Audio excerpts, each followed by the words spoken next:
Isang magandang at mapagpalang araw po sa inyong lahat, mga minamahal naming tagapakinig.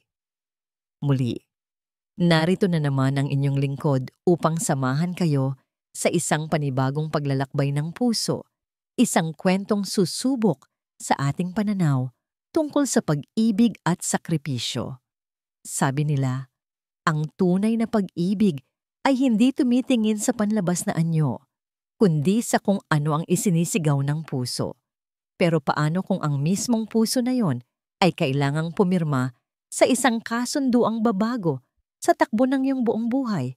Halina't pakinggan natin ang kwento ni Liwayway sa Ang Puso sa Likod ng Maskara, ang amoy ng bagong tinitimplang tsaa, at ang mahinang kaluskos ng mga pahina ng libro, ang laging gumigising kay Liwayway sa umaga. Sa loob ng 6 na buwan, ang marangyang Hacienda de Hiraya na ang nagsilbi niyang tahanan at ang pag-aalaga sa butihing si Doña Amihan Salcedo ang naging sentro ng kanyang mundo. Liwayway Ija, mahinang tawag ng matanda mula sa balkonahe kung saan ito nakaupo, nababalot ng mamahaling cashmere shawl. Huwag mo nang masyadong pagurin ang iyong sarili. Halika't samahan mo muna akong magkape. Ngumiti si Liwayway.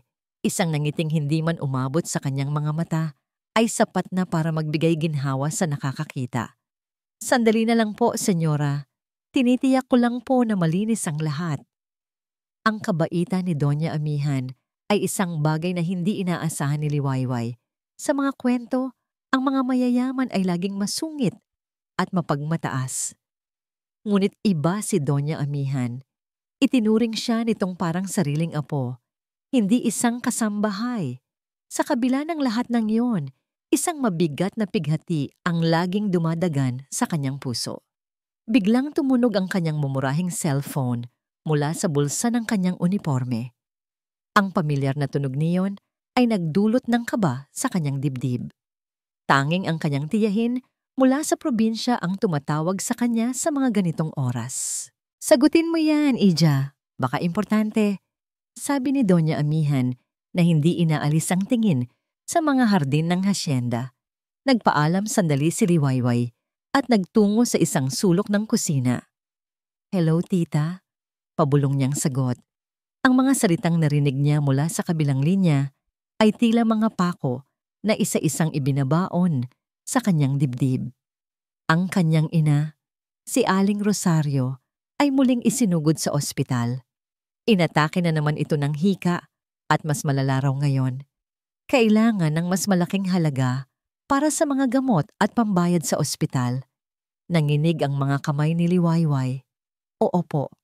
Tita, gagawa po ako ng paraan. Pakisabi po kay inay. Mahal na mahal ko siya." Pagkababa ng tawag, sumandal siya sa pader. Ang hangin ay tila ninakaw mula sa kanyang mga baga. Gagawa ng paraan? Anong paraan? Ang sahod niya ay sapat lamang para sa mga pang-araw-araw na pangangailangan at sa buwanang allowance na ipinapadala niya. Wala siyang ipon. Wala siyang ibang matatakbuhan. Ang mga luhang kanina pa niya pinipigilan ay nagsimulang mamuo sa gilid ng kanyang mga mata. Pinilit niyang ayusin ang sarili bago bumalik kay Doña Amihan. Ngunit ang matalas na mata ng matanda ay hindi mapagkakamalan. "May problema ba, Liwayway?" tanong nito. Ang boses ay puno ng pag-aalala. Hindi na napigilan ni Liwayway ang sarili. Bumungos ang kanyang mga luha habang ikinukwento ang kalagayan ng kanyang ina. Nakikinig lamang si Doña Amihan. Ang mukha ay nagpapakita ng malalim na simpatsya. Nang matapos si Liwayway, hinawakan ng matanda ang kanyang kamay. Ang palad nito'y mainit at magaspang sa paglipas ng panahon, ngunit nagbibigay ito ng kakaibang kapanatagan. "Magkano ang kailangan mo?" diretsong tanong ng Donya. Nahihiyang sinabi ni Liwayway ang halaga. Ito'y isang halagang imposibleng kitain niya kahit sa 1 taon. Tumango si Doña Amihan, tila malalim ang iniisip. "Matutulungan kita, Liwayway. Higit pa dyan ang maibibigay ko. Mabibigyan ko kayo ng iyong ina ng buhay na hindi nyo napoproblemahin pa ang pera." Isang sinag ng pag-asa ang sumimilay sa puso ni Liwayway. Di talaga po, senyora. Kahit ano po, gagawin ko. Ang mga sumunod na salita ni Doña Amihan ang nagpatigil sa pag-ikot ng kanyang mundo. Pakasalan mo ang apo ko. Natigilan si Liwayway. Ang tanging naririnig niya ay ang pagtibok ng sarili niyang puso. Pipo? Ang apo kong si Dalisay. Pag-uulit ng matanda. Ang boses ay kalmado at desidido. Kadarating niya lang mula sa Amerika. Kailangan niya ng isang mabuting asawa, isang babaeng may ginintuang puso. At ikaw iyon, Liwayway. Nakikita ko sa iyo ang lahat ng katangiang hinahanap ko para sa kanya. Hindi makapagsalita si Liwayway. Isang kasal? Sa isang taong hindi niya pa nakikita? Ito ay parang isang eksena mula sa isang pelikula. Isang panaginip na hindi ka panipaniwala. Alam kong nabigla ka. Pagpapatuloy ni Doña Amihan. Pero seryoso ako. Kapag pumayag ka, ako na ang bahala sa lahat. Sa pagpapagamot ng iyong ina, sa bahay ninyo sa probinsya, sa kinabukasan mo, hindi ka na muling mag-aalala pa. Ang alok ay nakabibingi. Ito ang solusyon sa lahat ng kanyang problema, ang sagot sa lahat ng kanyang mga panalangin. Ngunit ang kapalit ay ang kanyang kalayaan, ang kanyang puso. Hindi ko po alam, senyora. Halos pabulong niyang sabi. Hindi mo kailangang mahalin siya agad. Malumanay na sabi ni Doña Amihan. Ang pagmamahal ay natututunan. Ang importante sa akin ay ang kanyang kapakanan. At naniniwala akong ikaw ang makapagbibigay noon sa kanya. Tumayo ang matanda at marahang tinapik ang kanyang balikat. Hindi kita minamadali, Ija. Pag-isipan mo itong mabuti. Ang kinabukasan ng iyong ina ay nakasalalay sa iyong desisyon. Iniwan siyang mag-isa ni Doña Amihan sa balkonahe, kasama ang halimuyak ng mga bulaklak at ang bigat ng isang alok na maaaring sumira o bumuo sa kanyang buong pagkatao. Tumingala siya sa langit, ang isip ay gulong-gulo. Sa isang panig ay ang kanyang ina, ang pinakamamahal niyang tao sa mundo. Sa kabilang panig ay isang estranghero, isang kinabukasang puno ng kawalan ng katiyakan. Binigyan siya ni Doña Amihan ng panahon para magdesisyon hanggang kinabukasan.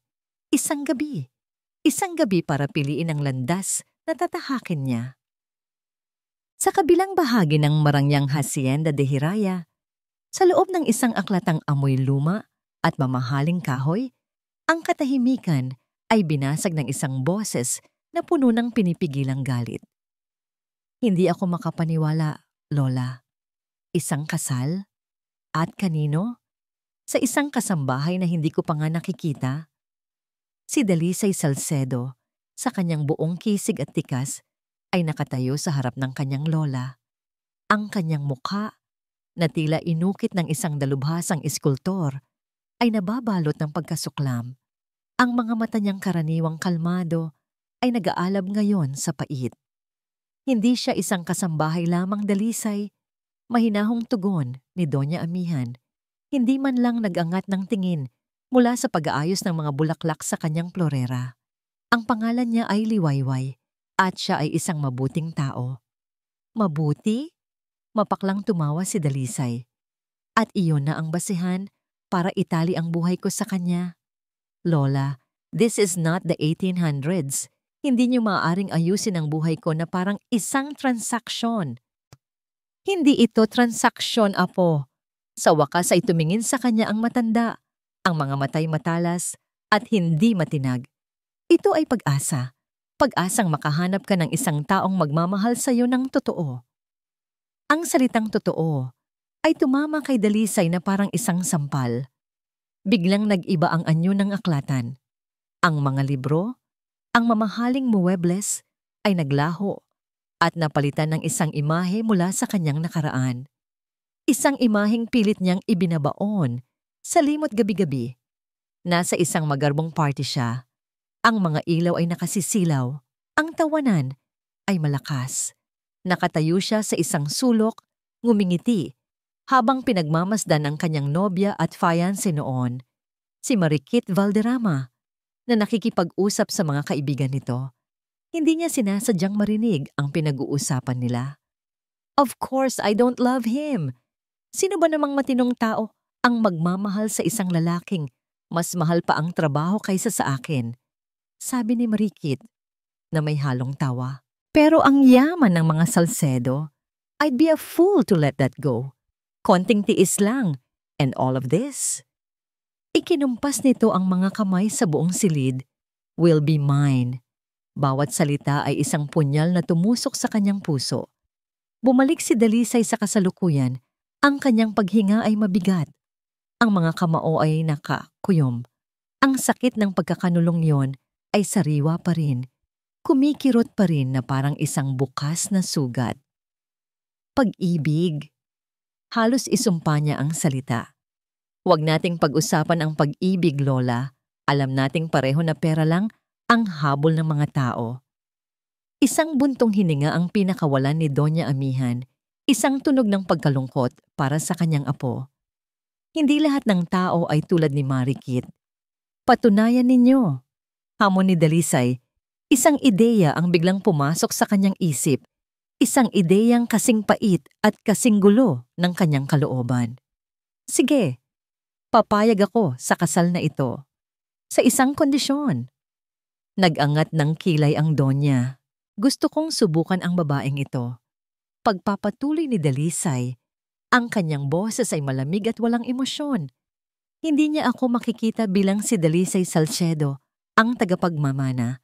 Makikilala niya ako bilang isang taong iba, isang taong hindi kaakit-akit, isang taong pangit. Tingnan natin kung ang gininto ang puso niya ay mananatili, kung ang kaharap niya ay isang halimaw. Katahimikan.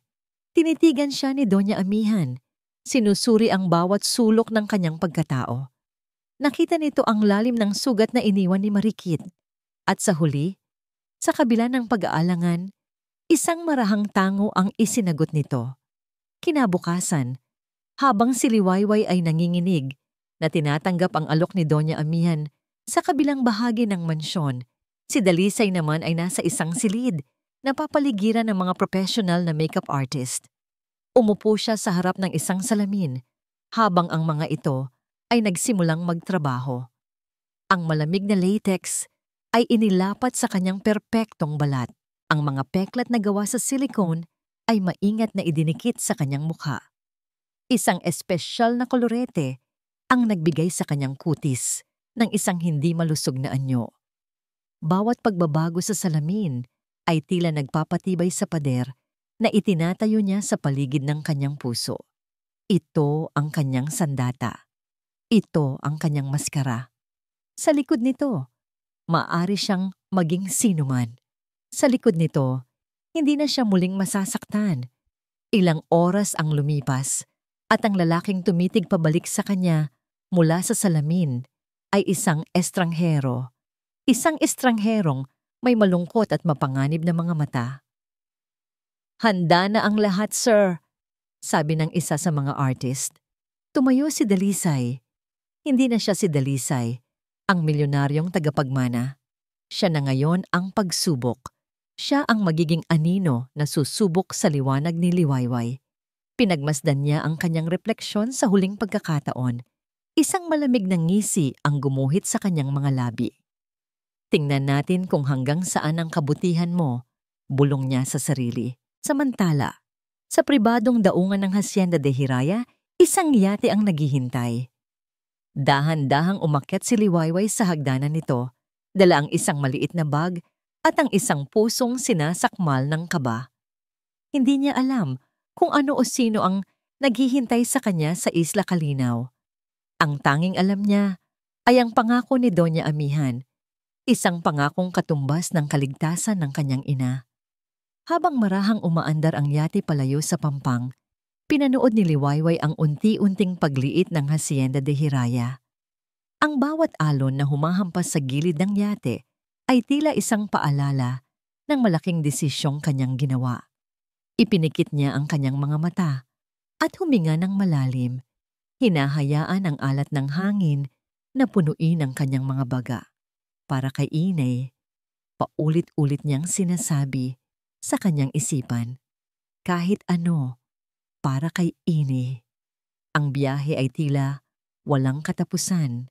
Sa bawat minutong lumilipas, lalong bumibilis ang tibok ng kanyang puso. Paano kung hindi siya magustuhan ng apo ni Doña Amihan? Paano kung isa itong masamang tao? Paano kung pinutol ang kanyang mga agam-agam ng bumusina ang yate? Pagdilat niya, isang paraiso ang bumungad sa kanya. Isang islang may puting buhangin, napapalibutan ng kulay turkesang tubig at may lunti ang gubat sa gitna. Ito ang Isla Calinaw. Napakaganda nito. Ngunit ang ganda nito ay hindi sapat para pawiin ang kaba na nararamdaman niya. Isang matandang katiwala ang sumalubong sa kanya sa daungan. Magandang araw po, Ma'am Liwayway. Ako po si Mang Berto. Halina po kayo at ihahatid ko kayo sa villa. Habang naglalakad sila sa isang landas na gawa sa bato, hindi maiwasan ni Liwayway na mamangha. Ngunit ang bawat hakbang palapit sa villa ay nagpapabigat sa kanyang dibdib. Malapit na. Malapit na niyang makilala ang lalaking nakatakda niyang pakasalan.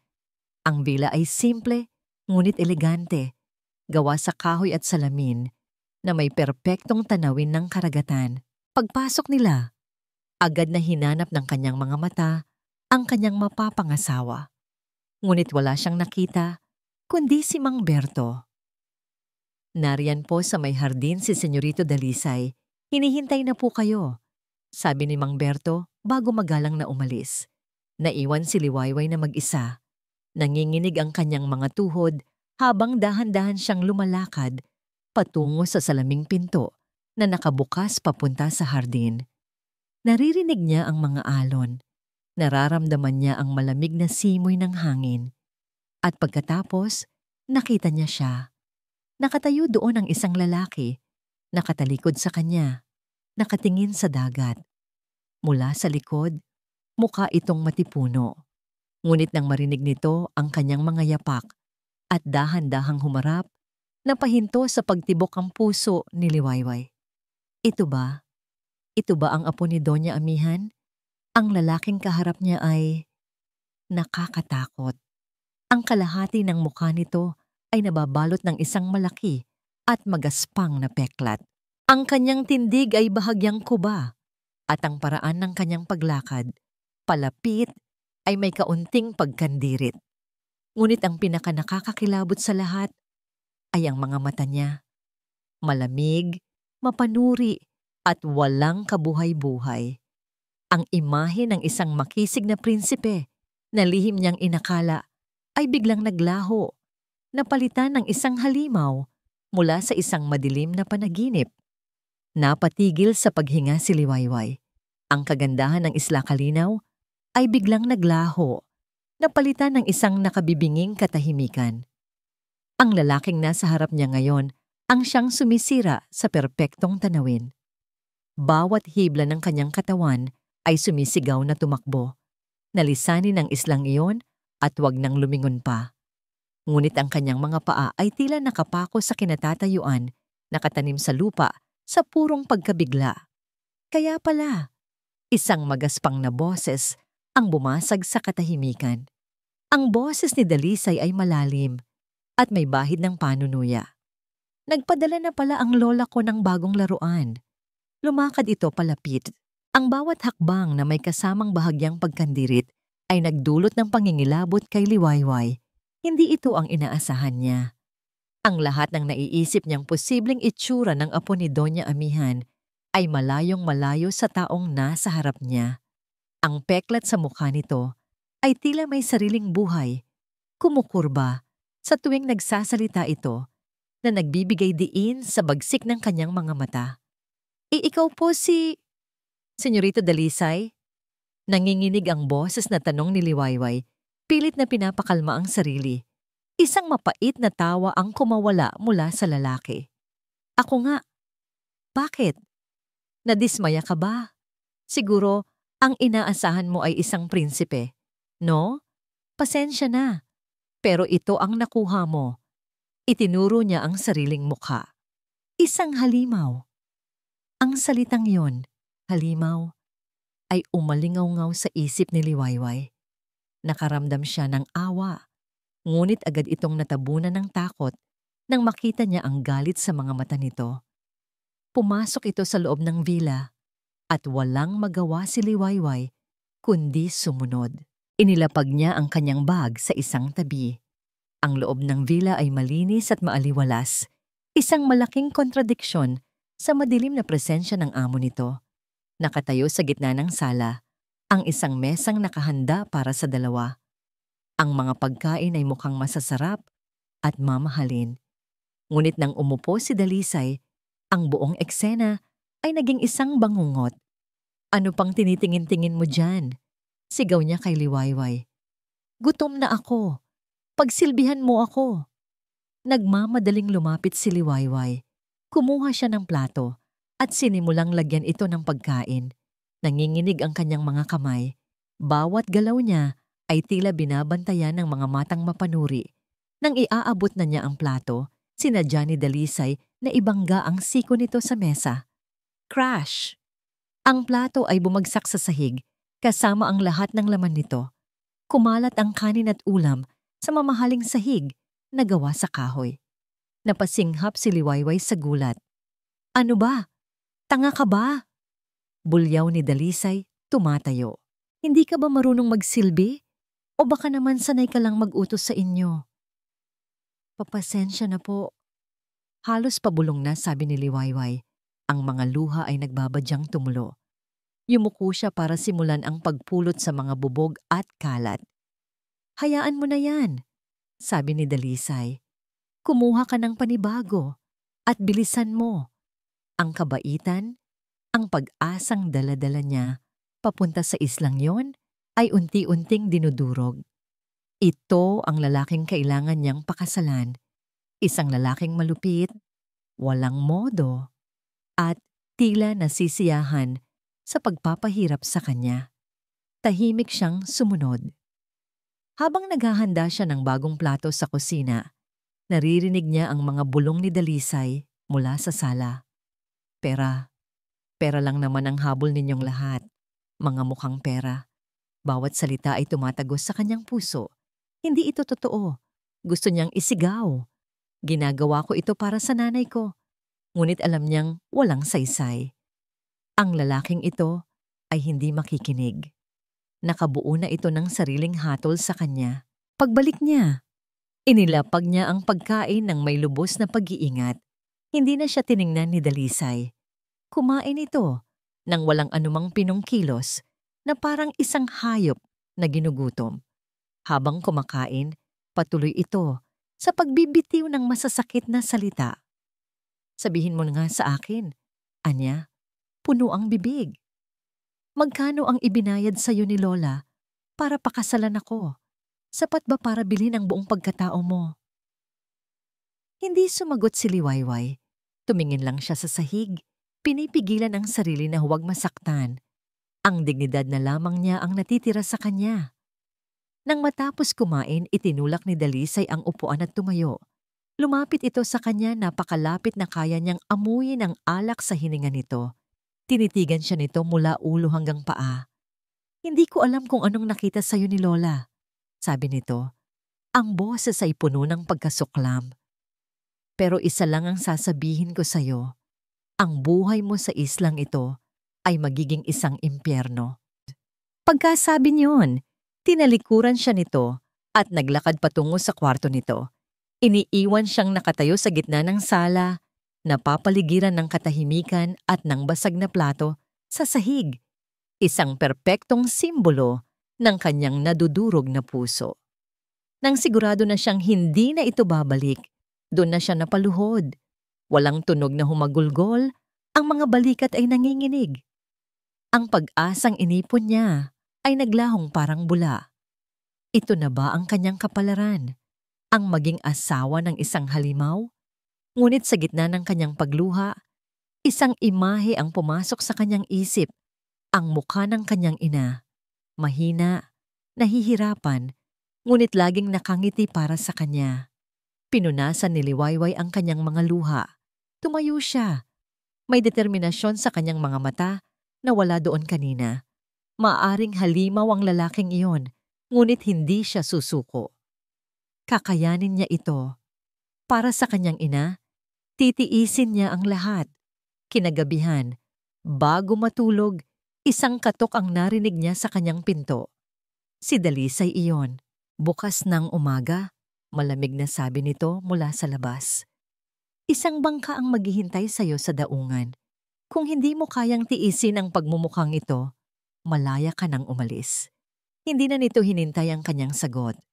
Narinig na lang niya ang papalayong mga yabag nito. Naiwan si Liwayway sa dilim. Hawak sa kanyang mga kamay ang isang ultimatum na susukat sa tibay ng kanyang puso at sa lalim ng kanyang pagmamahal para sa kanyang ina. Kinabukasan, ang unang sinag ng araw ang gumising kay Dalisay. Ngunit hindi ang liwanag ang una niyang hinanap, kundi ang tunog. Ang tunog ng makina ng bangka na papalayo sa isla. Iyon ang inaasahan niya. Iyon ang pinaniniwalaan niyang mangyayari. Dumiretso siya sa bintana ng kanyang silid. Isang mapanuyang ngiti ang nakaamba sa kanyang mga labi. Sigurado siyang pagkatapos ng pagmamaltrato niya kagabi, walang babaeng may matinong pag-iisip ang mananatili. Ang bawat babae ay may presyo. At ang presyo ng pananatili sa islang ito kasama niya ay masyadong mataas. Ngunit pagtingin niya sa daungan, ang nangiti niya ay unti-unting naglaho. Ang bangka ay naroon pa rin. Marahang umuugoy sa tubig. Walang sakay. Walang senyales ng pag-alis. Isang inis ang biglang kumulo sa kanyang kalooban. Inis na hinaluan ng pagtataka. Lumabas siya ng kanyang silid at nagtungo sa kusina. Handang ipagpatuloy ang kanyang palabas. At doon niya nakita si Liwayway. Nakasuot ito ng simpleng bestida, nakapusod ang buhok, at tahimik na naghahanda ng almusal. Tila hindi man lang siya napansin nito. Ang amoy ng sinangag at sariwang kape ay pumuno sa hangin. Parang isang normal na umaga. Parang hindi siya tinakot at binigyan ng ultimatum kagabi. Akala ko umalis ka na, malamig niyang sabi. Bahagyang nagulat si Liwayway ngunit hindi ito lumingon. Magandang umaga po, senyorito. Mahinahon nitong sagot. Inihanda ko na po ang almusal ninyo. Ang kalmadong sagot nito ay mas lalong nagpairita sa kanya. Hindi mo ba ako narinig kagabi? Sabi ko, malaya ka nang umalis. Doon na ito humarap sa kanya. Walang bakas ng takot sa mga mata nito. Pagod marahil at lungkot. Ngunit hindi takot. Narinig ko po, sabi nito. Pero mas malakas po ang dahilan ko para manatili. Ang simpleng sagot na yon ay tumama sa kanya. Hindi niya alam kung bakit, pero parang isang sampal iyon sa kanyang pagkalalaki. Hindi gumana ang plano niya. Umupo siya sa mesa at nagsimulang kumain. Bawat subo niya ay marahas. Bawat lagok niya sa kape ay maingay. Ginawa niya ang lahat para ipakita ang kanyang pagkadismaya. Ngunit si Liwayway ay nanatiling tahimik sa isang sulok, naghihintay. Pagkatapos ng almusal, habang si Liwayway ay naguhugas ng mga plato, lihim niya itong pinagmasdan mula sa sala. Nakita niya itong kumuha ng kapirasong tinapay at sa halip na kainin, dahan-dahan itong lumabas sa hardin. Sinundan niya ito ng tingin. Nakita niya itong umupo sa damuhan, pinagpira-piraso ang tinapay at ikinalat sa lupa para sa maliliit na ibon na nagsimulang dumapo sa paligid niya. Nagsasalita ito sa mga ibon sa isang mahinang boses. Isang ngiti ang sumilay sa kanyang mga labi. Isang ngiting totoo. Isang ngiting hindi para sa kanya. Isang ngiting walang nakakakita. Maliban sa kanya. Napatiimbagang si Dalisay.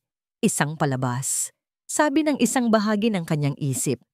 Nagpapanggap lang siyang mabait. Ngunit may isa pang bahagi, isang maliit na tinig na matagal na niyang hindi naririnig, na bumubulong. Sino ang lolokohin niya? Ang mga ibon? Iwinaksin niya ang isiping iyon. Kailangan niyang patunayan sa sarili na tama siya, na lahat ng tao ay may hangganan, na ang babaeng ito ay bibigay din. Pumasok siya sa villa na may panibagong plano. Tapos ka na ba sa pakikipag-usap sa mga kaibigan mo? Sarkastiko niyang tanong. Hindi sumagot si Liwayway. Pumasok na lamang ito sa loob. Dahil hindi ka umalis, ibig sabihin ay handa ka ng magtrabaho. Pagpapatuloy ni Dalisay. Gusto kong kumain ng kare-kare para sa tanghalian. At ayokong gumamit ng kahit anong instant mix. Gusto ko yung ginawa mula sa simula.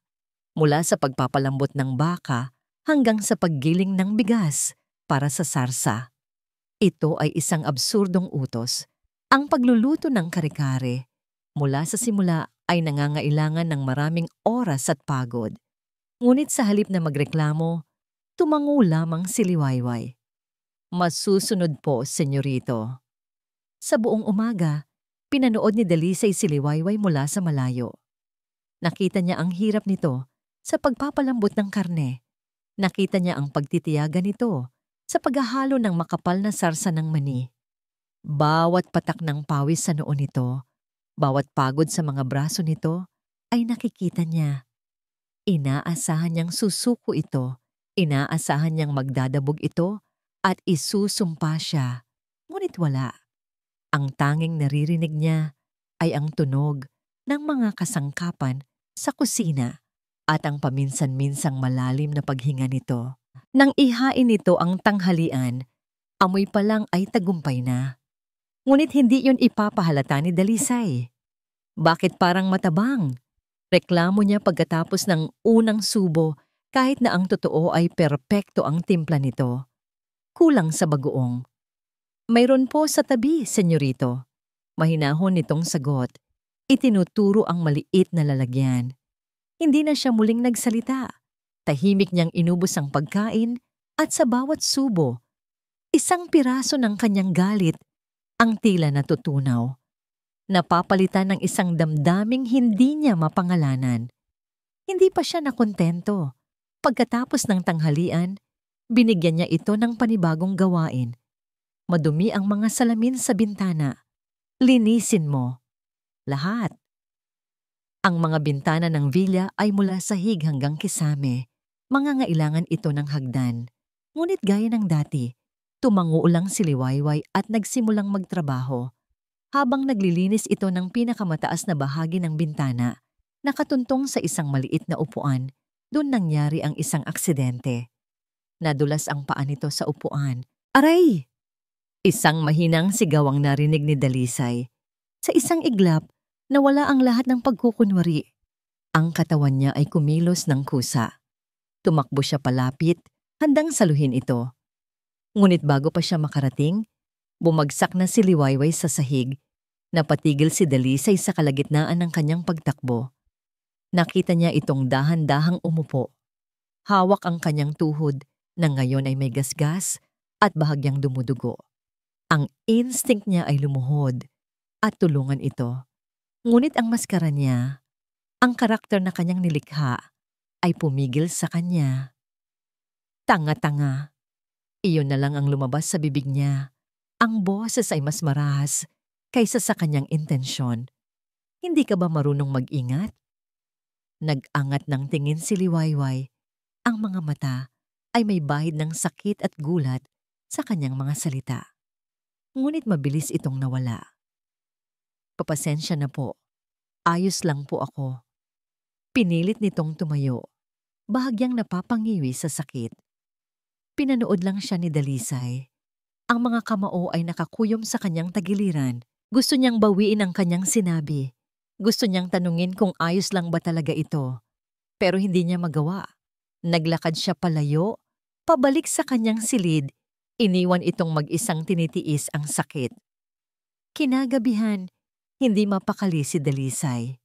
Ang imahe ng pagbagsak ni Liwayway at ang gasgas sa tuhod nito ay paulit-ulit na bumabalik sa kanyang isip. Sa huli, hindi na niya natiis. Lumabas siya ng kanyang silid, nagkunwaring kukuha ng tubig. Nakita niya si Liwayway na nakaupo sa sala, Sa ilalim ng isang malamlam na ilaw, maingat nitong nilalagyan ng gamot ang kanyang sugat. Ang kanyang mukha ay seryoso, nakatuon sa kanyang ginagawa.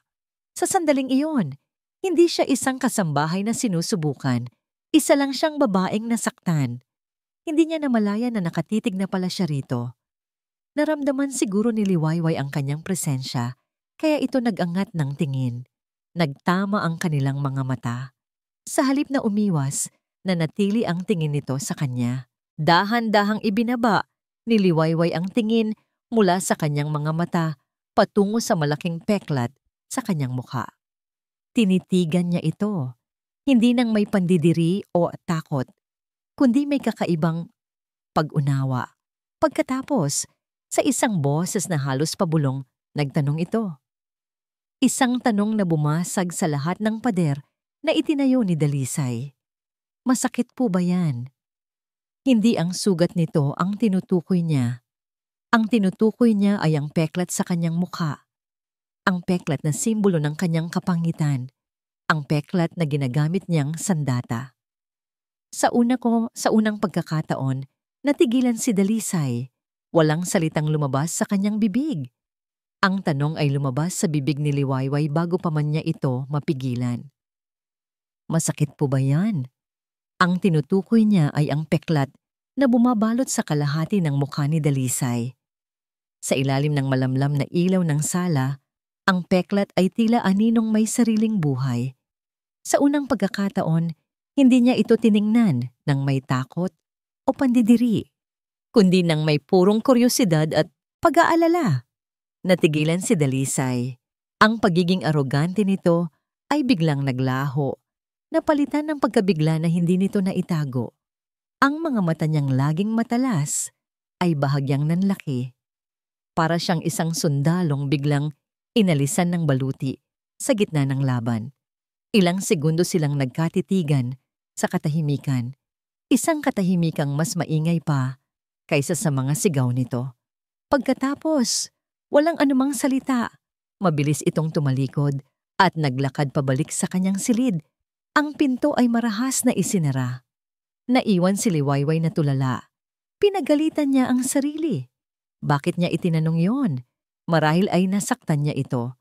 Marahil ay lalo lang itong magagalit sa kanya bukas. Napabuntong hininga na lamang siya at tinapos ang paggagamot sa kanyang sugat. Ang isip ay mas magulo pa kaysa dati. Kinabukasan, maagang nagising si Liwayway. Handa na sa anumang ipag-uutos o ibabatong masasakit na salita mula kay Dalisay. Ngunit paglabas niya ng kanyang silid, isang hindi inaasahang bagay ang sumalubong sa kanya. Sa ibabaw ng maliit na mesa sa tabi ng kanyang pinto, may isang bulaklak. Isang simpleng gumamela na halatang pinitas lang mula sa hardin. Wala itong magarbong ayos at nakalagay lang ito doon na parang nahihiyang magpakita. Kumunot ang noo ni Liwayway. Imposibleng si Mang Berto ang naglagay ni iyon. Hindi ito pumapasok sa vilya ng walang pahintulot. Ang ibig sabihin, isang ideya ang pumasok sa kanyang isip. Isang ideyang katawa-tawa, ngunit nagdulot ng kakaibang kiliti sa kanyang tiyan. Dahan-dahan niyang dinampot ang bulaklak. Ang mga talulot nito ay malambot at sariwa pa. Inamoy niya ito. Walang espesyal na bango, ngunit para sa kanya, ito ang pinakamabangong amoy sa mundo sa sandaling iyon. Ang buong araw ay lumipas ng kakaiba. Hindi na gaanong nagsusungit si Dalisay. Tahimik lang ito, malalim ang iniisip, at paminsan-minsan ay nahuhuli niya itong nakatingin sa kanya bago mabilis na umiwas. Pagsapit ng hapon, habang naglalakad si Liwayway sa dalampasigan para damhin ang hangin, nagulat siya nang makita si Dalisay na nakasunod sa kanya. Ang sabi ni Lola, "Paborito mo raw ang paglubog ng araw." Sabi nito, ang boses ay hindi na kasing garalgal ng dati. Tumangulang si Liwayway, hindi alam ang kasasabihin. Naglakad sila ng magkatabi, may ilang pulgadang pagitan na hindi nagsasalita. Ang tanging naririnig ay ang ritmikong hampas ng alon sa dalampasigan. Tungkol sa tanong mo kagabi, bigla nitong sabi, na ikinatigil ni Liwayway, humarap ito sa kanya. Ang kulay kahel na sinag ng papalubog na araw ay tumama sa kanyang mukha na nagbigay dito ng kakaibang lambot. Nakuha ko to sa isang sunog. Pagsisimula niya, ang tingin ay nasa malayo. May sinagip akong isang bata mula sa nasusunog na bahay. Iniligtas ko siya pero ito ang naging kapalit. Hindi alam ni Liwayway kung totoo ang sinasabi nito. Ngunit ang sakit sa mga mata nito habang nagkukwento ay tila totoo. Nakita niya ang isang dalisay na iba sa halimaw na nakilala niya. Nakita niya ang isang bayani na nagtago sa likod ng isang peklat. Napakabuti niyo po pala, mahina niyang sabi. Ang mga salita ay puno ng sinseridad. Tumingin ito sa kanya at sa unang pagkakataon, nakita ni Liwayway ang isang kislap sa mga mata nito. Isang kislap na hindi galit kundi isang bagay na mas malalim. Gumaan ang pakiramdam sa pagitan nila pagkatapos ng pag-uusap na yon. Pagsapit ng gabi, habang tahimik silang nakaupo sa sala, naubusan ng sasabihin, sinimulang himigin ni Liwayway ang isang kantang laging kinakanta sa kanya ng kanyang ina noong bata pa siya. Isang oyayi, isang awit pampatulog. Matulog na, bunso, ang ina mo'y narito. Laging nagbabantay, laging nagmamahal sa'yo. Hindi niya namalaya na napalakas na pala ang kanyang pagkanta. Nang tumigil siya, napansin niyang nakatitig sa kanya si Dalisay, ang mukha ay puno ng emosyon. Tila may naalala ito, isang ala-alang masakit at matamis. Ang lahat ng depensa nito ay nawala. Sa sandaling iyon, hindi ito isang halimaw. Isa lang itong lalaking may malalim na kalungkutan. Bigla, napahawak si Dalisay sa kanyang ulo. Ang sakit! Napatayo si Liwayway. Senyorito, anong nangyayari sa inyo? Namumula ang mukha ni Dalisay at pinagpapawisan ng malamig. Nang damhin ni Liwayway ang noo nito, napakainit nito. Nilalagnat ito ng mataas. Kailangan niyo pong mahiga. Nag-aalalang sabi ni Liwayway. Inalalayan niya ito patayo. Ang bigat ng katawan nito ay halos ikabagsak niya, ngunit pinilit niyang magpakatatag. Halos buhatin niya ito papunta sa silid nito. Hirap na hirap itong maglakad at tila wala na sa sarili. Bumubulong ng mga salitang hindi niya maintindihan. Nang maihiganan niya ito sa kama, agad siyang naghahanap ng first aid kit. Kumuha siya ng bimpo, binasa ito ng maligamgam na tubig at maingat na ipinunas sa noo at leeg nito. Paulit-ulit niya itong ginawa. Umaasang mapababa ang lagnat nito. Wala nang bakas ng halimaw na kinatakutan niya. Ang nakahiga sa harap niya ngayon ay isang taong mahina at nangangailangan ng tulong. Hindi niya ito magawang iwan. Sa kalagitnaan ng gabi, habang pinapalitan niya ang basang bimpo sa noo nito, biglang gumalaw ang kamay ni Dalisay. Mabilis nitong hinawakan ang kanyang palapulsuhan. Nagulat si Liwayway at napatingin dito. Ang mga mata nito ay bahagyang nakabukas, malabo, at tila nananaginip. Tinitigan siya nito, ngunit ang titig ay hindi na malamig.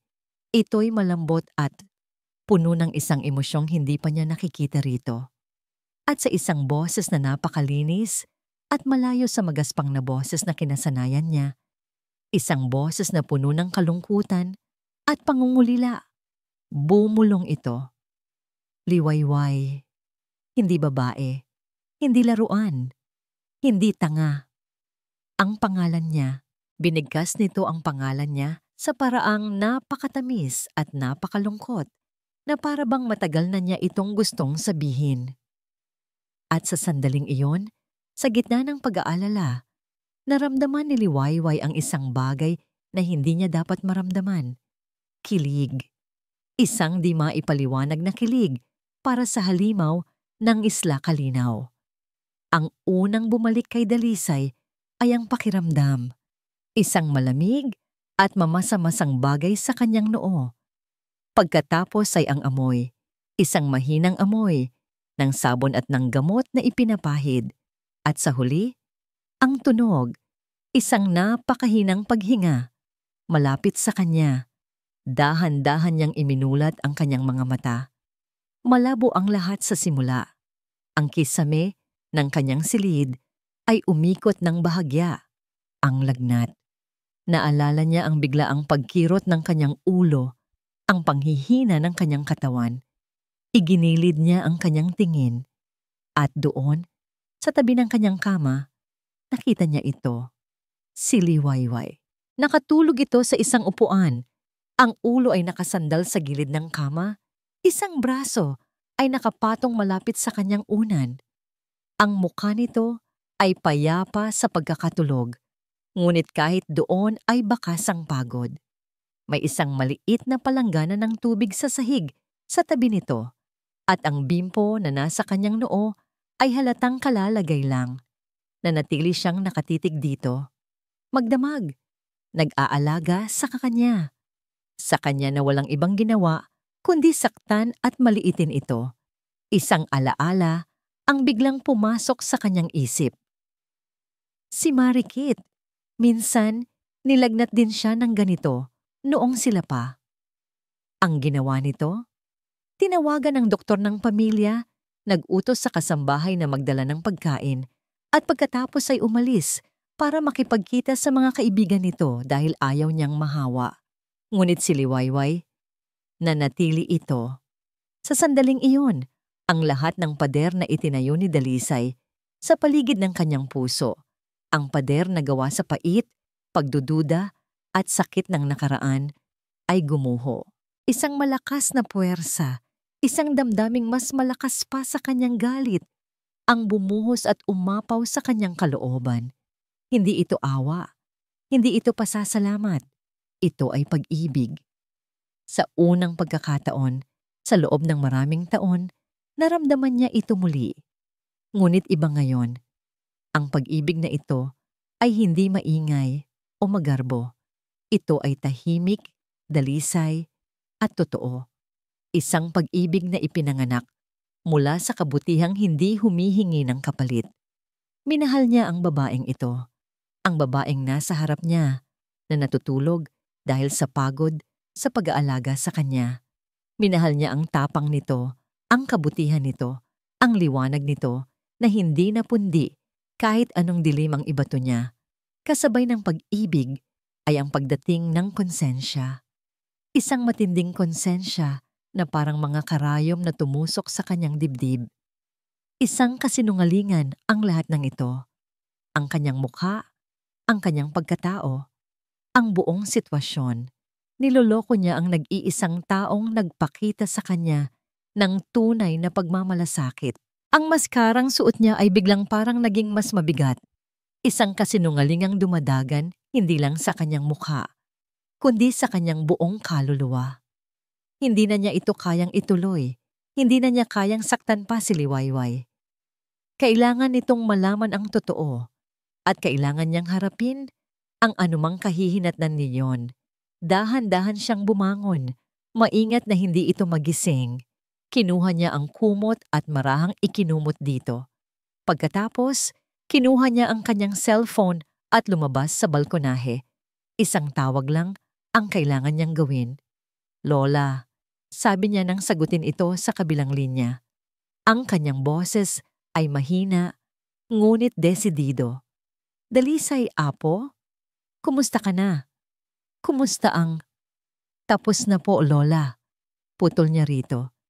Ititigil ko na po ang plano. Mali po ito. Narinig niya ang pagbuntong hininga ng kanyang lola. Ano ang nangyari? Nahanap ko na po siya, La. Sabi ni Dalisay. Ang tingin ay nasa payapang dagat na nagsisimulang tamaan ng sikat ng araw. Nahanap ko na ang babaeng para sa akin. At hindi ko siya nahanap dahil sa pagsubok na ito. Nahanap ko siya sa kabila ng lahat ng kasinungalingan ko. Isang sandaling katahimikan. Kung gayon, ano ang gagawin mo? Tanong ng matanda. Aaminin ko po sa kanya ang lahat, sabi ni Dalisay. At pagkatapos, tatanungin ko siya ng totoo at walang pagkukunwari. kung papayag siyang maging asawa ko. Isang ngiti ang narinig niya sa boses ng kanyang lola. Iyan ang apo ko. Sundin mo ang puso mo. Pagkababa ng tawag, isang bagong determinasyon ang pumuno kay Dalisay. Ang araw na yon ay hindi na tungkol sa pagsubok. Ito ay tungkol sa katotohanan. Maghapon niyang pinaghandaan ang lahat. Nagpatulong siya kay Mang Berto. Sa paglubog ng araw, isang maliit na mesa para sa dalawa ang nakahanda sa dalampasigan. May mga kandila, mga bulaklak na pinitas mula sa hardin, at ang paboritong pagkain ni Liwayway na ipinagluto niya mismo. Ito na ang sandali. Inanyayahan niya si Liwayway na maglakad sa dalampasigan. Ang pagtataka ay baka sa mukha nito, lalo na nang makita nito ang inihanda niyang sorpresa. Senyorito, ano po ito? Naguguluhang tanong nito. Hinawakan ni Dalisay ang mga kamay nito. Sa unang pagkakataon, hindi niya itinago ang panginginig ng sarili niyang mga kamay. Liwayway. Pagsisimula niya, ang boses ay seryoso at puno ng emosyon. May kailangan akong sabihin sa'yo, isang bagay na dapat ay sinabi ko na noon pa. Ang totoo ay... Ngunit bago pa niya matapos ang kanyang sasabihin, isang malakas na ugong ang pumunit sa katahimikan ng isla. Isang ugong na papalapit at papalakas. Pareho silang napatingala. Isang puting helicopter ang mabilis na bumababa mula sa langit, patungo sa helipad na hindi kalayuan sa kanila. Ang malakas na hangin mula sa ilisin nito ay halos magpatumba sa mga kandila sa mesa at nagpagulo sa buhok ni Liwayway. Napatayo sila. Ang perpektong sandali ay biglang nabasag. Sino ang darating? Hindi niya ito inaasahan. Huminto ang helicopter. Dahan-dahang bumukas ang pinto nito at mula sa loob, isang figura ang lumabas. Isang babaeng nakasuot ng mamahaling puting bestida. Ang buhok ay perpektong nakaayos at ang mukha ay tila isang anghel na bumaba mula sa langit. Nanlamig si Dalisay. Ang lahat ng dugo sa kanyang katawan ay tila bumagsak sa kanyang mga paa. Ang babaeng yon, kilalang kilala niya ang babaeng yon. Marikit. Ang pangalang Marikit ay namutawi sa mga labi ni Dalisay na parang isang sumpa. Para kay Liwayway, isa lamang itong pangalan. Ngunit sa paraan ng pagkakasabi ni Dalisay, sa biglang paninigas ng kanyang katawan at pagbabago ng kanyang mukha, alam ni Liwayway na ang babaeng papalapit sa kanila ay hindi isang ordinaryong bisita. Lumakad si Marikit Valderrama sa dalampasigan na tila siya ang nagmamay-ari nito. Ang kanyang mamahaling takong ay lumulubog sa buhangin, ngunit hindi nito nabawasan ang kanyang elegansya. Bawat galaw niya ay kalkulado, bawat ngiti niya ay matamis, ngunit may nakatagong lason. Dalisay, my love. Malamig nitong sabi, ang boses ay parang musika, ngunit para kay Dalisay, ito'y tunog ng isang ahas. I heard the news na babalik ka na raw. At hindi lang iyon, ikakasal ka na raw. I just had to see for myself. Nang tuluyan itong makalapit, doon lamang nito napansin ang anyo ni Dalisay. Ang ngiti sa mga labi ni Marikit ay bahagyang naglaho. Ang kanyang perpektong kilay ay nagsalubong. Tinitigan niya ang peklat, ang bahagyang kuba, ang magaspang na pananamit. Isang kislap ng pagkadiri ang dumaan sa kanyang mga mata. Isang kislap na napakabilis, ngunit sapat na para makita ni Dalisay. Ngunit si Marikit ay isang magaling na aktres. Mabilis niyang pinalitan ang pagkadiri ng pag-aalala. Oh my God, Dalisay! What happened to you? Ang mukha mo. Wala ka na roon, Marikit. Malamig na tugon ni Dalisay. Hinila niya si Liwayway ng bahagya sa kanyang likuran. Isang kilos na protektibo at hindi niya namamalayan. Ngayon lamang napansin ni Marikit si Liwayway. Tiningnan niya ito mula ulo hanggang paa. Nakita niya ang simpleng bestida nito, ang tsinelas, ang walang kolorete sa mukha. Isang mapagmataas na ngisi ang gumuhit sa labi ni Marikit. At sino naman ito? Tanong niya. Ang boses ay puno ng pangmamaliit. Don't tell me, siya na ang bago mong libangan. Bago pa man makasagot si Dalisay, si Liwayway na ang nagsalita. Ako po si Liwayway, ang fiancé niya. Ang mga salita ay lumabas ng may tapang na hindi niya alam na taglay niya. Sa sandaling iyon, hindi siya ang kasambahay. Hindi siya ang babaeng binayaran. Siya ang babaeng minamahal ng lalaking nasa tabi niya. At ipaglalaban niya iyon. Isang malutong na tawa ang pinakawalan ni Marikit. Isang tawang umaling-awngaw sa dalampasigan. Fiancé? Oh, darling, that's adorable. Di lumapit siya kay Liwayway. Tinitigan ito ng malapitan. Isang kasamahay, tama ba? Narinig ko ang chismis, how the mighty Salcedos have fallen, mula sa isang balderrama napunta sa isang sino ka nga ulit. Ang bawat salita ni Marikit ay isang patalim na tumusok sa puso ni Liwayway. Ang tapang na ipinakita niya kanina ay unti-unting napalitan ng pamilyar na damdamin. Ang hiya, ang pagkukulang, muli ipinaalala sa kanya kung saan siya nanggaling. Tama na, Marikit. Mariing sabi ni Dalisay, ang boses ay mababa at puno ng babala. Humakbang siya sa pagitan ng dalawang babae.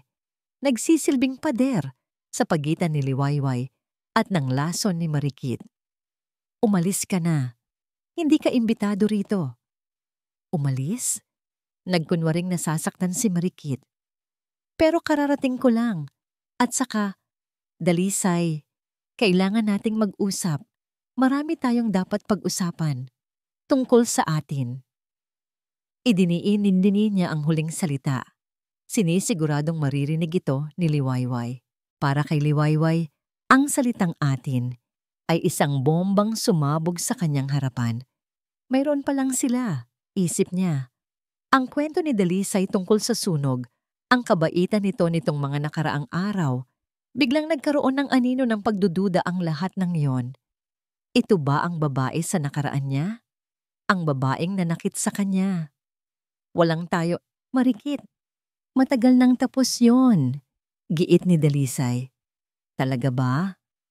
Hamon ni Marikit. Ang mga mata ay naglalaro. Tumingin siyang muli sa anyo ni Dalisay. Isang ideya ang biglang pumasok sa kanyang isip. Alam mo, may kakaiba sa iyo ngayon. Para kang nagpapanggap. Hindi ito ang Dalisay na kilala ko. Isang kaba ang naramdaman ni Dalisay. Masyadong matalino si Marikit. Masyado siyang mapanuri. Siya, sabi ni Marikit. Itinuturo si Liwayway. Siya ba ang dahilan? Dahil ba sa kanya kaya ka nagkakaganyan? Ano bang mayroon sa babaeng yan na wala ako? Kabutihan. Mabilis na sagot ni Dalisay. Ang mga salita ay matalas at direkta. Isang bagay na hinding-hindi mo maiintindihan. Ang sagot ni Dalisay ay isang sampal sa mukha ni Marikit. Ang peking na nangiti nito ay naglaho, napalitan ng purong galit. Ang kompetisyon ay nagsimula na. Kung ganoon, patunayan mo, sabi ni Marikit, hindi nagpapatalo. Maglalagi ako rito ng ilang araw para makilala ang bago mong fiancé at para na rin balikan ang mga masasayang alaala natin sa islang ito. Di ba, Dalisay? Ang huling pangungusap ay puno ng mali siya. Nilingon niya si Liwayway. Alam mo ba, Ija, dito mismo sa dalampasigang ito, kami unang naghalikan. At dyan, sa villa na yan, doon siya nagpropose sa akin. Naramdaman ni Liwayway na parang sinaksak siya ng paulit-ulit. Ang islang para sa kanya ay simbolo ng pag-asa, ay para pala sa kanila'y isang paraiso ng mga alaala. Isa lamang siyang dayuhan, isang tagapuno, sa puwang na iniwan ng magandang babaeng ito.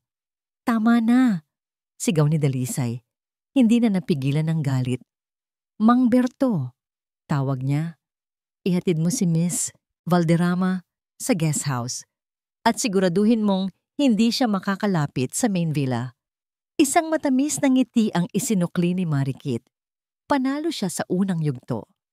Nagawa niyang sirain ang perpektong sandali. Nagawa niyang magtanim ng lason sa isip ni Liwayway. Sige, aalis na muna ako. Sa ngayon, sabi niya. Bago siya tumalikod, bumulong siya kay Liwayway.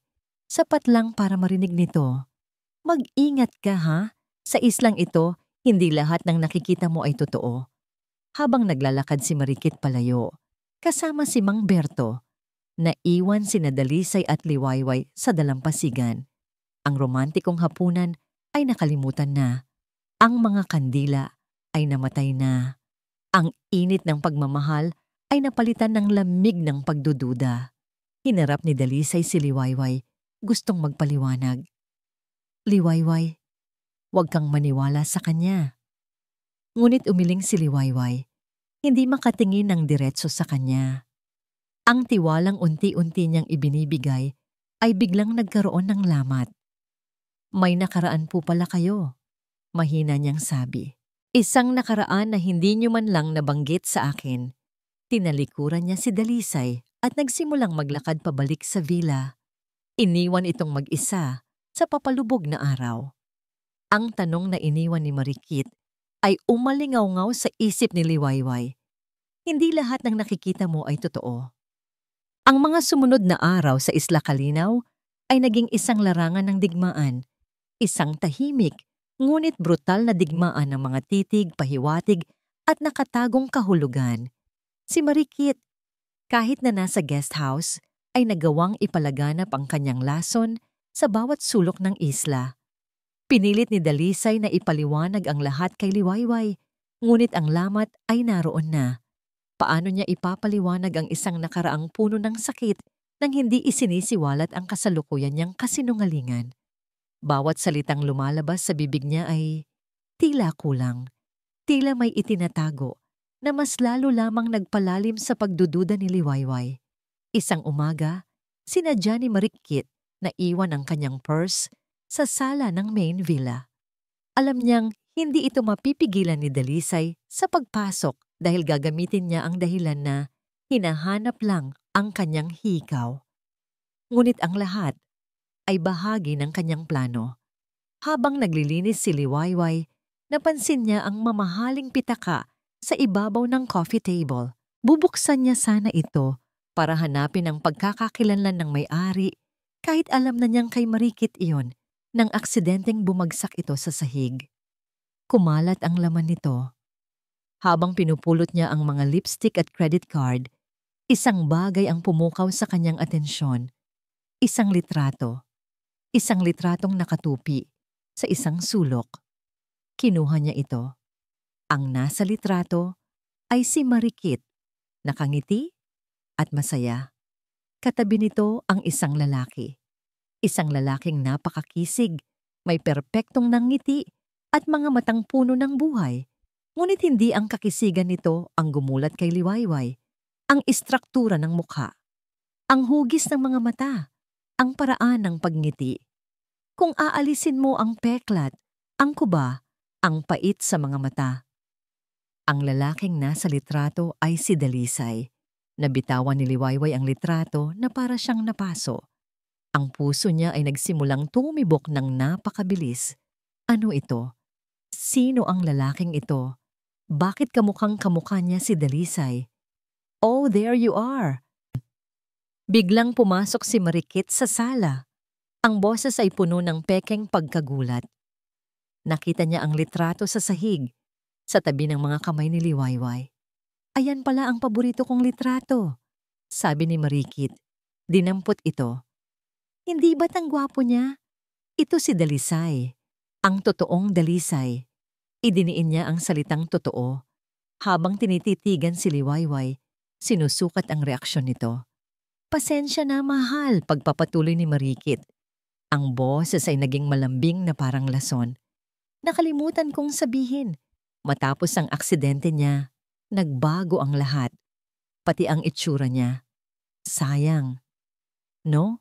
He used to be so handsome. Ang mga salita ni Marikit ay tila lohikal. Isang aksidente. kaya nagkaroon ng peklat, kaya nagbago ang anyo. Ngunit may isang bahagi sa isip ni Liwayway na hindi mapanatag, may mali. Nang gabing iyon, hindi mapakali si Liwayway. Ang imahe sa litrato ay hindi maalis sa kanyang isipan. Habang si Dalisay ay nasa labas, naglakas loob siyang gawin ang isang bagay na hindi niya dapat gawin.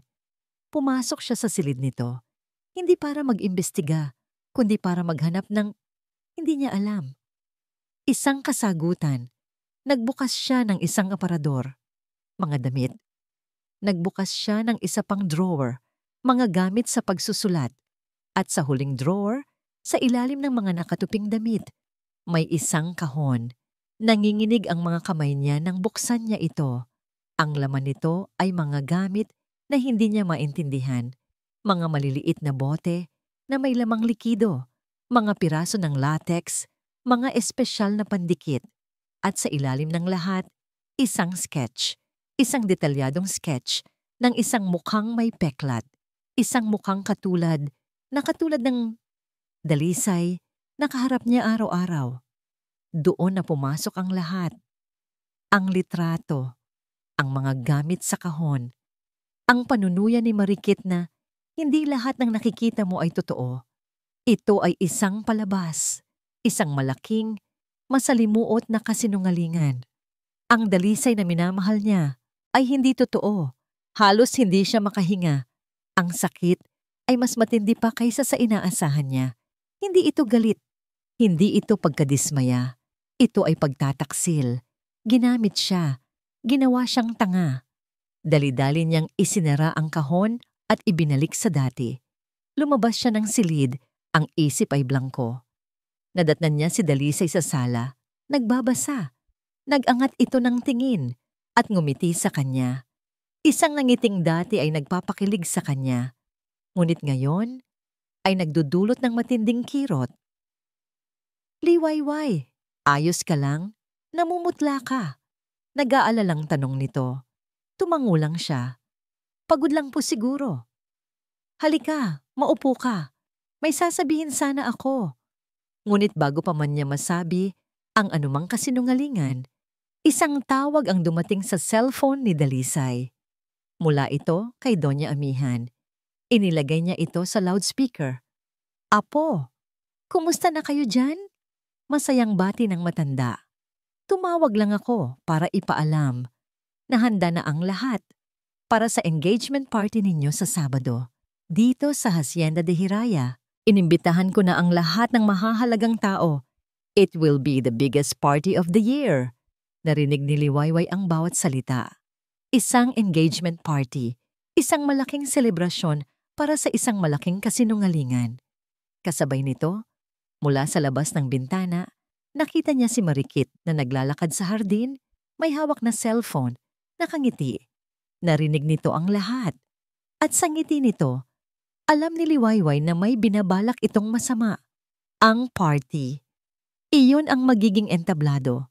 At siya, si Liwayway, ang magiging sentro ng isang kahihiyang hindi niya kailanman malilimutan. Ang gabi ng engagement party ay dumating na parang isang magniningning na bangungot.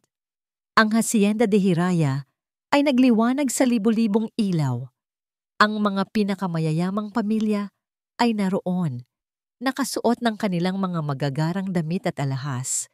Ang kanilang mga tawanan at bulungan ay pumupuno sa hangin. Para kay Liwayway, ang bawat ngiti, bawat bati ng congratulations ay isang sampal.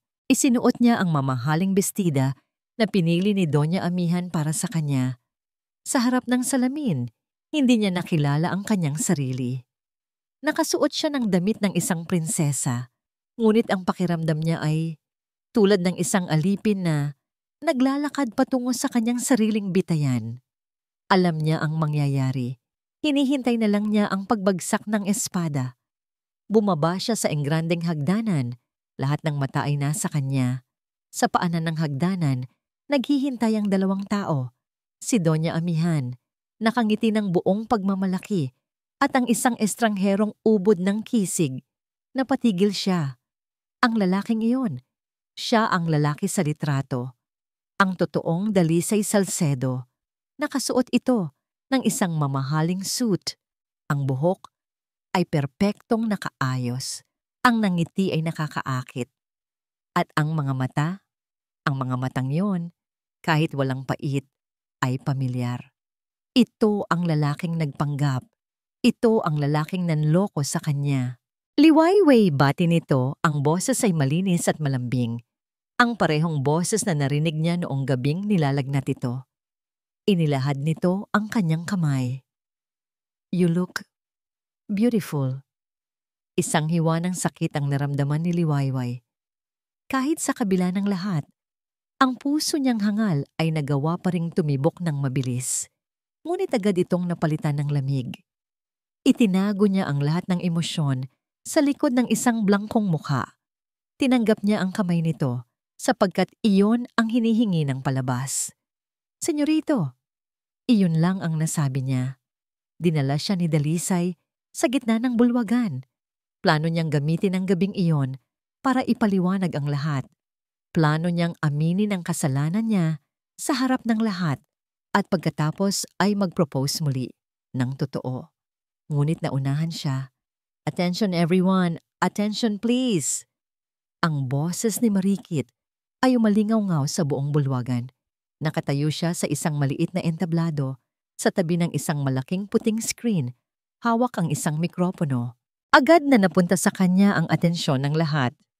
Sa gabing ito, we are celebrating a beautiful union, sabi niya.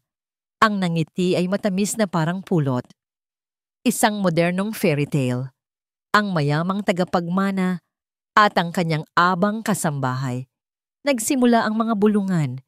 Tumingin si Dalisay kay Marikit. Ang mga matay nagbabaga sa galit. Marikit, bumaba ka dyan. Mariin niyang sabi, ngunit hindi ito narinig sa gitna ng ingay. Pero tulad ng lahat ng fairy tale, pagpapatuloy ni Marikit, meron itong mga lihim. At ngayong gabi, naisip kong magbahagi ng isang maliit na behind-the-scenes footage ng kanilang love story. Isang munting regalo para sa engagement nila. Sa isang iglap, umilaw ang screen sa likod niya at ang imaheng lumabas ay mula sa aklatan ng hasyenda. Kuha ilang linggo na ang nakalipas. Isang hidden camera. Nasa video si Dalisay, ang Dalisay na may peklat, at si Doña Amihan. Gusto kong subukan ang babaeng ito. Sabi ng boses ni Dalisay sa video, hindi niya ako makikita bilang si Dalisay Salcedo, ang tagapagmana. Makikilala niya ako bilang isang taong iba, isang taong pangit. Tingnan natin kung ang ginintoang puso niya ay mananatili, kung ang kaharap niya ay isang halimaw. Isang malakas na hiyawan ng pagkagulat ang pumuno sa bulwagan. Ang mga bulungan ay naging malakas na usapan. Ang lahat ng mata ay napunta kay Liwayway. Hindi siya kumibo. Nakatayo lang siya roon. Ang mukha ay walang emosyon, ngunit sa loob niya, ang kanyang mundo ay gumuho. Ang marinig ang mga salita mula mismo sa bibig nito, ang sakit ay hindi masukat.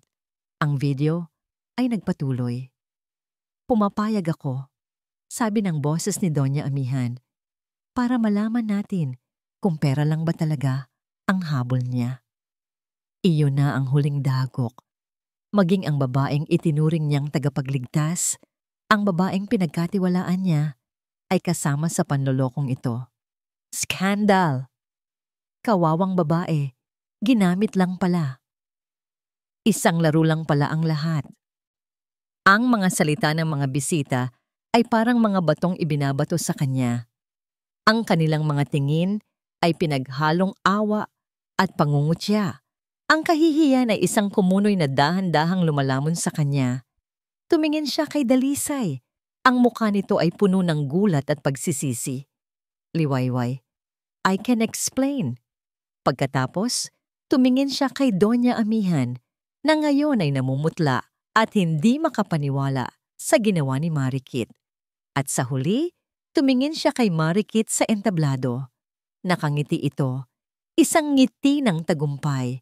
Isang ngiti ng jablong nanalo sa kanyang laro. Dahan-dahang hinubad ni Liwayway ang engagement ring sa kanyang daliri.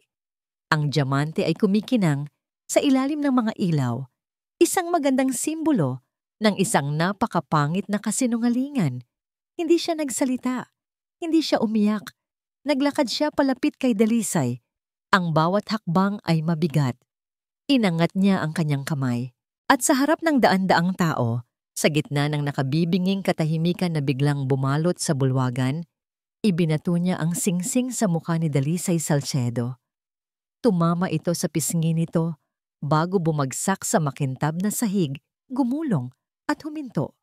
Pagkatapos, tinalikuran niya ang lahat. Ang lalaking nanloko sa kanya, ang matandang nagtaksil sa kanya, ang mga taong humuhusga sa kanya, at nagsimulang tumakbo. Tumakbo siya palayo sa mga ilaw, palayo sa musika, palayo sa kanilang lahat. Ang tanging dala niya ay ang durog niyang puso, at ang mga luhang sa wakas ay bumuhos na parang ulan mula sa kanyang mga mata. Ang tunog ng singsing na tumama sa sahig ay umalingaw-ngaw sa buong bulwagan, mas malakas pa kaysa sa isang putok ng baril. Para kay Dalisay, ang bawat ikot nito sa sahig ay isang pag-ikot ng punyal sa kanyang dibdib. Pinanood niya ang pagtakbo ni Liwayway, ang likod nito na nanginginig sa pag-iyak, hanggang sa maglaho ito sa dilim ng gabi. Nakatayo lang siya roon, hindi makagalaw. Ang mga bulungan sa paligid niya ay parang tunog ng mga bubuyog, malayo at walang kahulugan. Ang tanging nakikita niya ay ang kumikinang na singsing sa sahig. Isang monumento sa kanyang katangahan. Well, that was dramatic. Ang boses ni Marikit ang pumutol sa kanyang pagkatulala. Nakababa na ito mula sa entablado. Isang ngiti ng tagumpay ang nakapaskil pa rin sa kanyang mukha. Mukhang hindi niya nagustuhan ang regalo ko. Don't worry, Dalisay. Ngayong wala na ang basurahan, nandito na ulit ako para sa'yo. Isang galit na hindi pa nararamdaman ni Dalisay dati ang biglang umakyat mula sa kanyang talampakan. Isang galit na malamig at nakamamatay. Dahan-dahan niyang hinarap si Marikit. Get out, sabi niya. Ang boses ay kalmado, ngunit puno ng panganib. What? Sinabi ko, umalis ka. Pag-uulit niya, ang bawat salita ay mabigat. Umalis ka sa pamamahay ko, sa hasyenda ko, at sa buhay ko. Kung makita pa kitang muli, kahit ang anino mo, sisiguraduhin kong pagsisisihan mong ipinanganak ka. Ang lamig sa kanyang mga mata ay sapat na para pawiin ang ngiti sa mukha ni Marikit.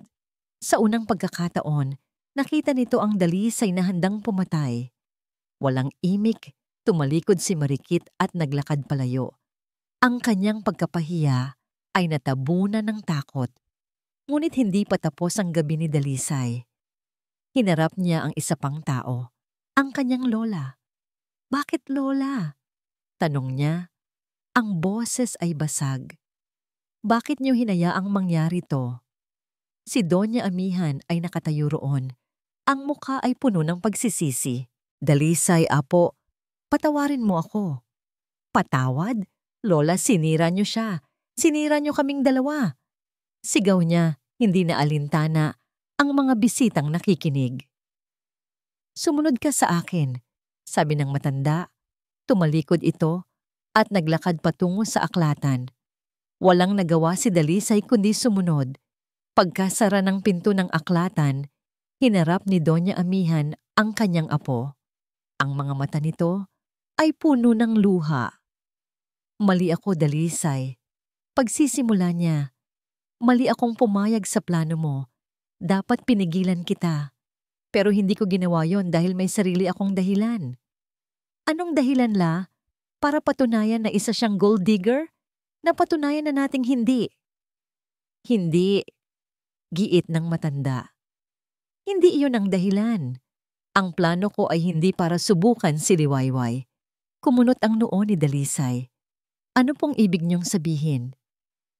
Matagal ko nang kilala si Liwayway. Pag-amin ni Doña Amihan. Bago pa siya magtrabaho rito, Nagpaimbestiga na ako tungkol sa kanya. Alam ko ang tungkol sa nanay niya. Alam ko ang tungkol sa pagkatao niya. Alam kong may puso siyang ginto. Natigilan si Dalisay. Kung alam niyo na pala, bakit? Dahil ang planong ito, sabi ni Doña Amihan, lumapit ito at hinawakan ang mukha ng kanyang apo. Ay hindi para sa kanya. Ito ay para sa iyo, Dalisay. Tumingin ito ng diretso sa kanyang mga mata.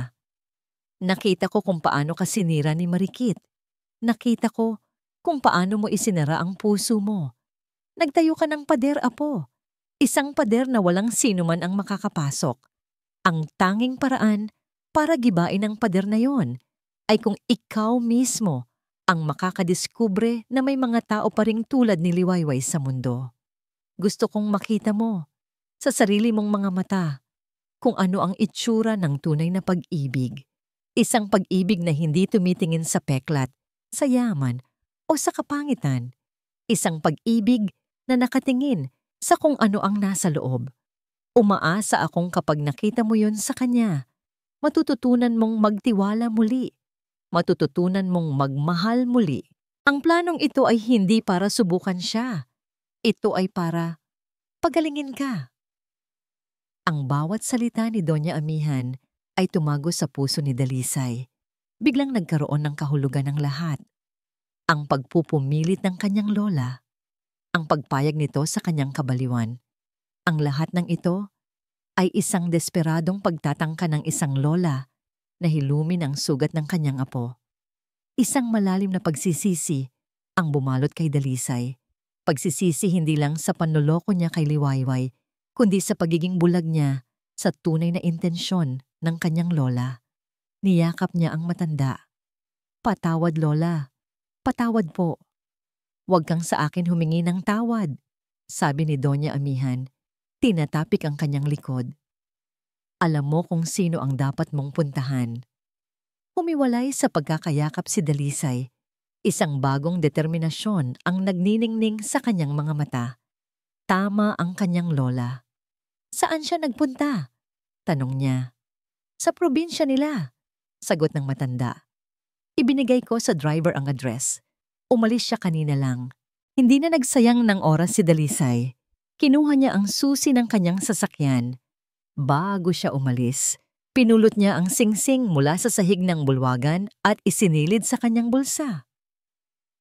Habang minamaneho niya ang sasakyan sa gitna ng gabi, palayo sa magarbong hasyenda at patungo sa isang maliit at simpleng bayan, iisa lang ang nasa isip niya. Hindi pa huli ang lahat. Kailangan niyang mahanap si Liwayway. Kailangan niyang ipaglaban ang pag-ibig na muntik na niyang winasak. Nakita niya mula sa malayo ang isang maliit at payak na bahay. May isang ilaw na nakabukas.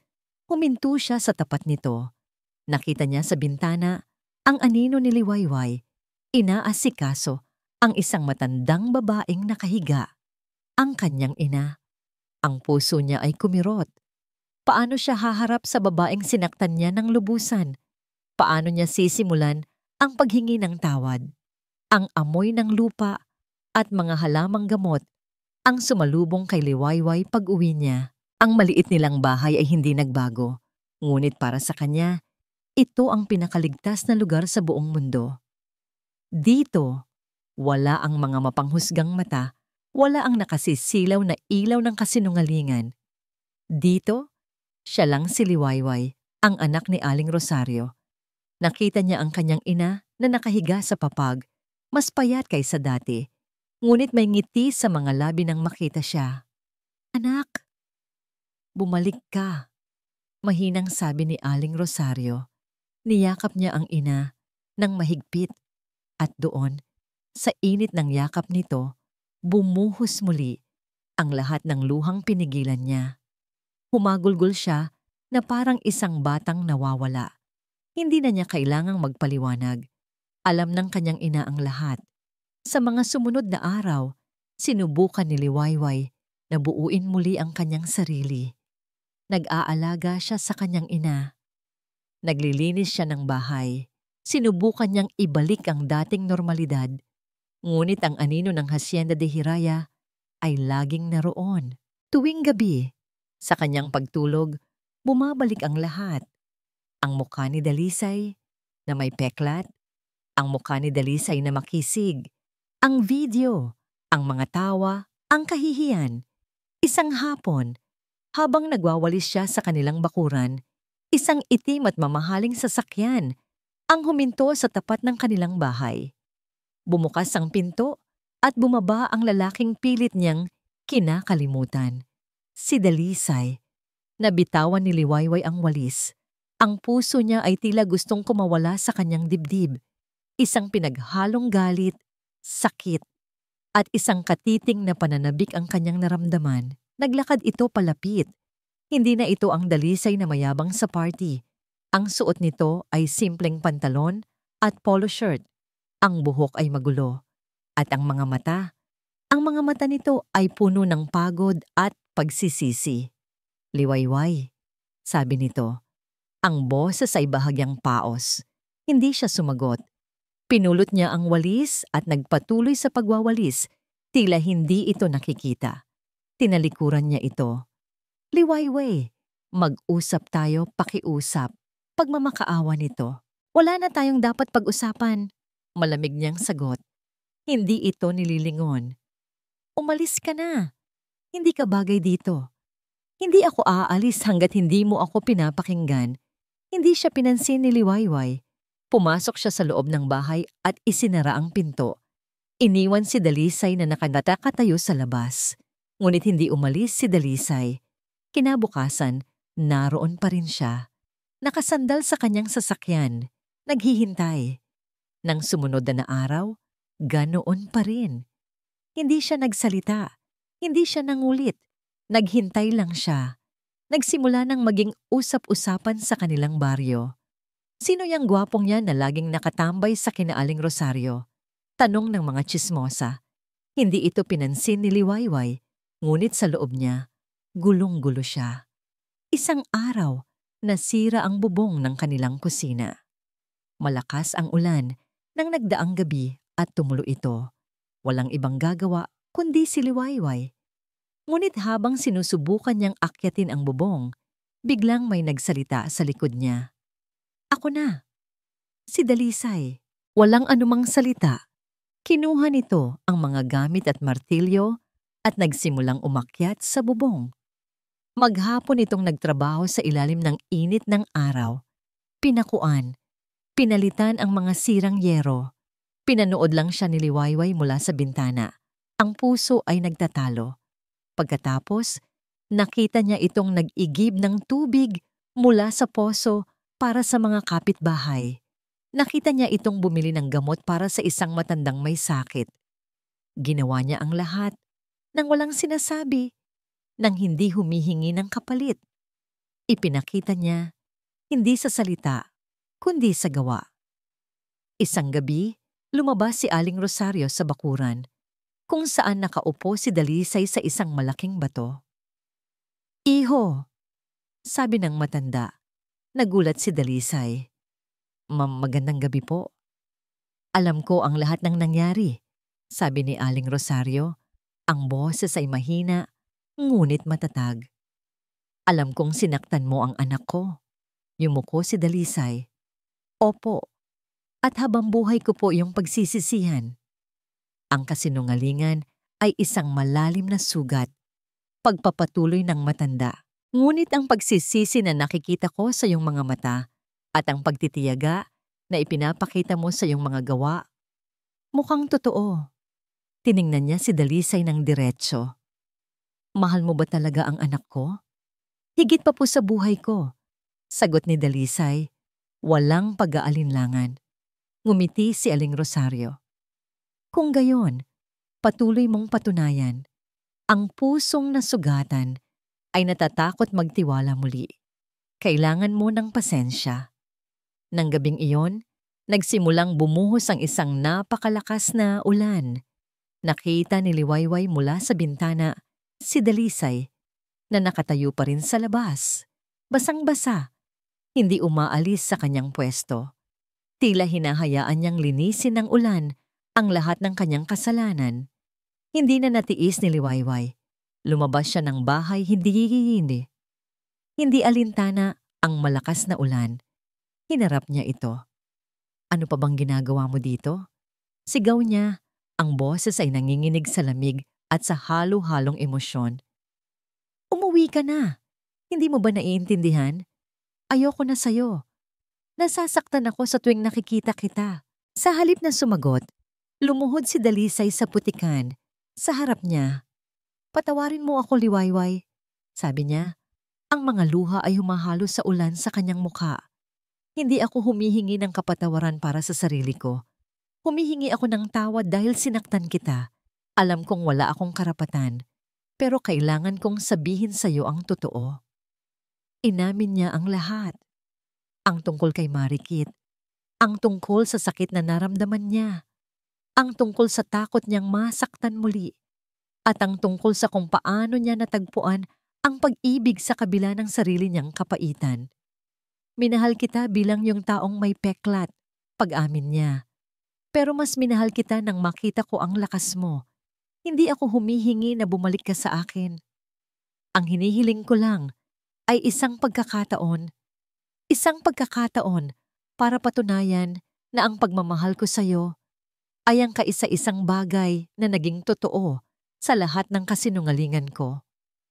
Nakatayo lang si Liwayway sa gitna ng ulan, nakikinig. Ang galit sa puso niya ay unti-unting napapalitan ng awa at pagkatapos ng isang bagay na mas malalim.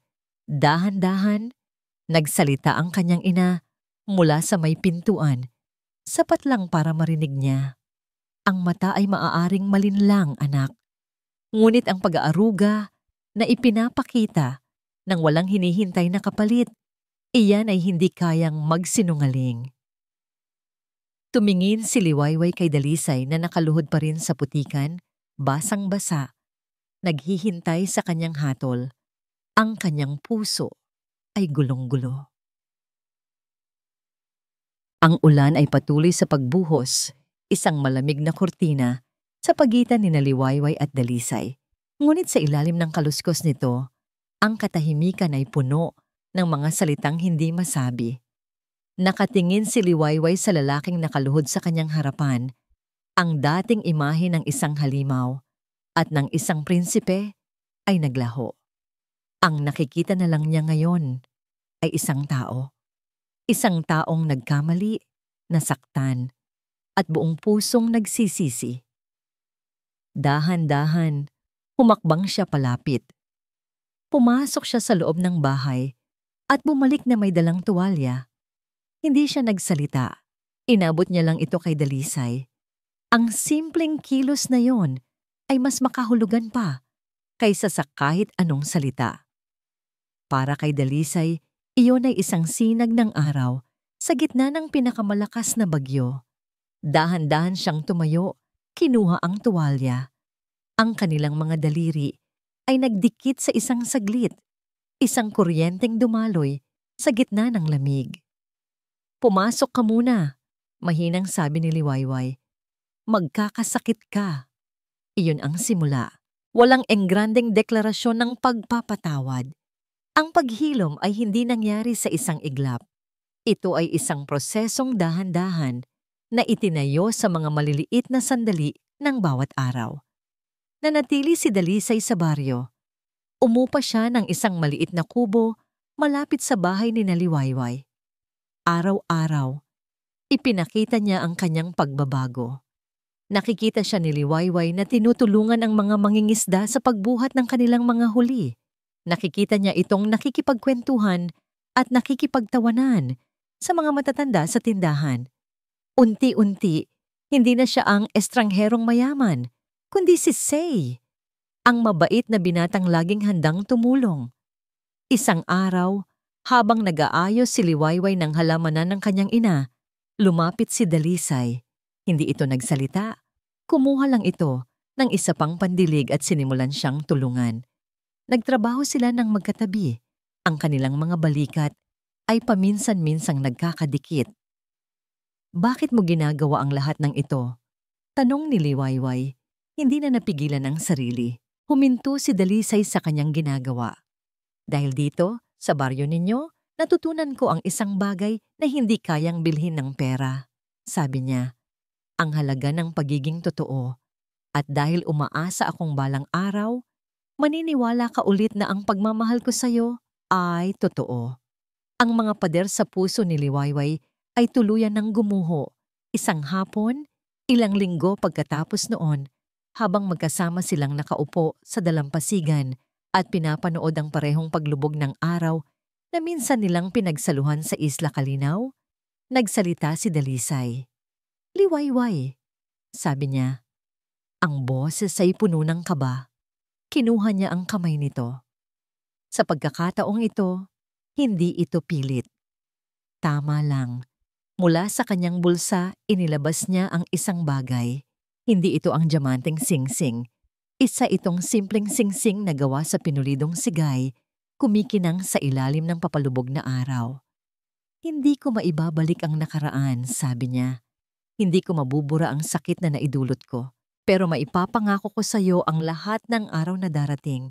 Isang buhay na puno ng katotohanan, respeto at pagmamahal. Lumuhod siyang muli, ngunit ngayon, hindi sa putikan, kundi sa ginintuang buhangin. Liwayway Alcantara, papayag ka bang bigyan ako ng pangalawang pagkakataon? Pakakasalan mo ba ako? Tumingin si Liwayway sa mga mata ni Dalisay. Ang nakita niya ay hindi na ang multo ng nakaraan, kundi ang pangako ng isang kinabukasan. Ang mga luha ay nagsimulang mamuo sa kanyang mga mata. Ngunit ngayon, ito ay mga luha ng kaligayahan. Tumango siya. Oo, Dalisay. Oo. Isinuot ni Dalisay ang singsing sa kanyang daliri. Perpekto itong lumapat. Mas maganda, mas makahulugan kaysa sa kahit anong diamante sa mundo. Ang kanilang kasal ay simple, ngunit puno ng pagmamahal. Ginanap ito sa maliit na simbahan sa baryo. Ang mga bisita ay ang mga taong nakasaksi sa kanilang paglalakbay. Si Doña Amihan ay naroon, umiiyak sa isang sulok. Ang mga luha ay puno ng pasasalamat. Si Aling Rosario, na mas malakas na ngayon, ay nakaupo sa harap. Ang mukha ay nagliliwanag sa saya para sa kanyang anak.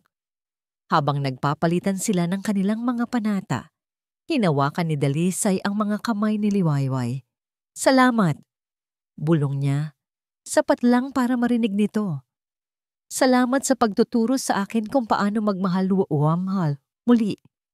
Ngumiti si Liwayway. At salamat sa pagpapatunay na ang tunay na pag-ibig ay hindi nakikita ng mata, kundi nararamdaman ng puso. Paglabas nila ng simbahan, isang bagong umaga ang sumalubong sa kanila.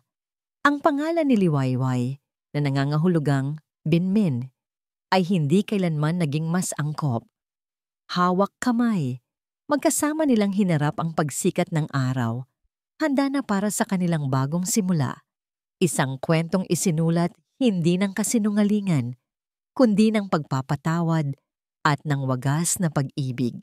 At dito po nagtatapos ang kwento ni Liwayway at Dalisay sa isang bagong umaga na puno ng pag-asa at wagas na pag-ibig.